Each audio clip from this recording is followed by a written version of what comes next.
50 ಕೋಟಿ ಕೊಟ್ಬಿಟ್ಟು ವಿಶ್ವದಲ್ಲಿ ದುಬಾರಿ ಶ್ವಾನ ಖರೀದಿ ಮಾಡಿದ್ದೀನಿ ಅಂತ ಒಬ್ಬ ಹೇಳ್ಕೊಂಡು ಫುಲ್ ಪುಂಗಿಬಿಟ್ನಂತೆ ರೈಲು. ಕಂಡು ಕಡೆಯೆಲ್ಲ ಫ್ಲೂಟ್ ಓದಿದಾನವನು. ನಂಬೋರಿದ್ರಲ್ಲ ನಮ್ಮ ದೇಶದಲ್ಲ. ಅಯ್ಯೋ ನಾನು ಸತ್ತೋಯ್ತೀನಿ ಕಣಣ್ಣ, ಅಣ್ಣ ನನ್ನ ಕೈಲಿ ಆಯ್ತಾ ಇಲ್ಲ. ನಮ್ಮ ದೇಶದಲ್ಲಿ ಇಂಥದ್ನೇ ಅಲ್ವಾ ಚುಚ್ಕೊಂಡು ನೋಡಬೇಕು. ರೀಲ್ಸ್ ಅಂತ ಬಿಕ್ಕಳ್ತಾ ಇದ್ರೆ ನನಗೆ ತಿನ್ನಕ್ಕೆ ದುಡಿಯಕ್ಕೆ ಯೋಗ್ಯತೆ ಇಲ್ಲದೆ ಅವಕ್ಕೆಲ್ಲ ರೀಲ್ಸ್ ಅಂತೆ. ರೀಲ್ಸ್ ನೆಟ್ಗೆ ಆಯ್ತಾ, ಇರಲಿ ಅವ್ನು ಏನಾರು ಮಾಡ್ಕೊಂಡೋಗ್ಲಿ. ಇವನು ಎಲ್ಲ ಬುಟ ರೈಲನ್ನು ಚೆನ್ನಾಗಿ ಮಾಸ್ಟರ್ ಪೀಸ್ನ ಎಲ್ಲೋ ನೋಡ್ದಂಗದಲ್ಲ. ಇಡೀನವ್ರು ಮಾತ್ರ ಸೂಪರ್ ಇಂಟೆಲಿಜೆಂಟ್. ಇವರು ನೋಡಿದ್ರೆ ಅದನ್ನು ನೋಡ್ಬಿಟ್ಟು ಅಲ್ಲಲ್ಲೇ 50 ಕೋಟಿಗೂ ನಾಯಿ ಇದೆಯಾ ಇರ್ಬೋದು, ತಗೊಂಡಿದ್ದೀನಿ ಅಂತಾನಲ್ಲ ಇವನು. ಹೆಂಗ್ ತಗೊಂಡ ಫಂಡ್ಸ್ ಎಲ್ಲಿಂದ ಬಂತಿದ್ದಕ್ಕೆ? ಇವ್ರ ಬಿಟ್ಟಿಗೆಲ್ಲ ತುಂಬಾ ಫೇಮಸ್. ಬಿಟ್ಗ ಏನಿರ್ಬೇಕು ಇವನು ಆದಾಯ ಅಂತ ಸುಮ್ಮನೆ ಬ್ಯಾಂಕ್ ಚೆಕ್ ಮಾಡಿದ್ರಂತೆ. ಕೇಳ್ಕೊಂಡೆ ಯಾರಿಗೋ 4 ಕಾಲು ಅಣಿ ಇಲ್ವಂತೆ ಅಕೌಂಟಲ್ಲಿ.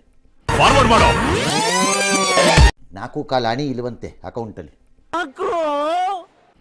ಕರೆಕ್ಟಾಗಿ.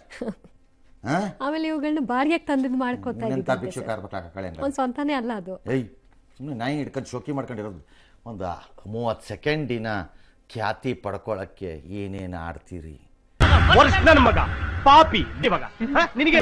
ಗಂಡನ ಜೊತೆ ಬೈಕಲ್ಲಿ ಬಂದು ಸಿಗ್ನಲಲ್ಲಿ ಡ್ಯಾನ್ಸ್ ಮಾಡ್ತಾಳಂತೆ. ಲಜ್ಗೆಟ್ಟವ್ರು ತಗೊಂಬಂದು ರೀಲ್ಸ್ ಅಂತೆ. ಮರ್ಯಾದೆ ಕೆಟ್ಟವರೆಲ್ಲ. ಒಂದು 30 ಸೆಕೆಂಡು. ಮಾರನೇ ದಿನ ಅದನ್ನು ಜ್ಞಾಪಕ ಇಟ್ಕೊಳ್ಳೋನು ಯಾವನು ಗತಿ ಇಲ್ಲ ನಿಮ್ಮ ವಿಡಿಯೋನ.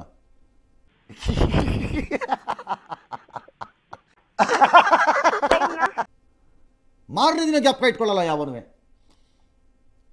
ಇವನು ಬಿಟ್ಟ ರೈಲು 50 ಕೋಟಿಗೆ ಹೋದ್ರು. ಬಾಣ ಸ್ವಲ್ಪ ಹಂಗೆ ನೋಡೋಣ ನಿಂದು ಅಂತ. ಅವಾಗ ಗೊತ್ತಾಯ್ತು ಏನೇನು ಗೊತ್ತಾಗಿದೆ ಇವಂದು.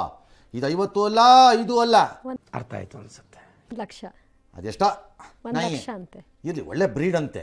ಅದು ಒಳ್ಳೆ ಬ್ರೀಡ್ ನಾಯಿ ಅಂತೆ. ಅದನ್ನು ಕೇಳಿದೆ. ಅಯ್ಯೋ ಸಖತ್ ಬ್ರೀಡ್ ನಾಯಿ ಅದು ಅಂತಂದ್ರು. ಇರಲಿ, ಬೇರೆ ಹಿಂದೆ ಎಲ್ಲ ಹಿಂಗೆ ಹೇಳಿದಾನಂತೆ. ಅದೆಲ್ಲ ಚೆಕ್ ಮಾಡಿದ್ರೆ ಯಾರ್ಯಾರೋ ಓನರ್ ತಗೊಂಬಂದು ನಿಂಗೆ ಫೋಟೋ ತೆಗಿಸ್ಬಿಟ್ಟು ಖರೀದಿ ಮಾಡಿದ್ದೀನಿ 6 ಕೋಟಿ, ಖರೀದಿ ಮಾಡಿದ್ದೀನಿ 4 ಕೋಟಿ ಅಂತಾರೆ. ದೇವ್ರು ನಿಂಗೆ ಒಳ್ಳೇದು ಮಾಡ್ತದ ನಿನ್ ಜನ್ಮಕ್ಕೆ ಹೋಗೋ ಹೇಳ್ಬಿಟ್ಟ ಅಂತೇನು. ಓನರೇ ಬೇರೆಯವರು. ಓನರ್ ಯಾರೋ ಅಂತೆ. ಏಯ್ ಯಾವ ಲೆವೆಲಲ್ಲಿ ಇದೆಯಾ ನೋಡ್ಕೋ. ಬಡವ ನೊಂದಿದ್ದೇನೆ.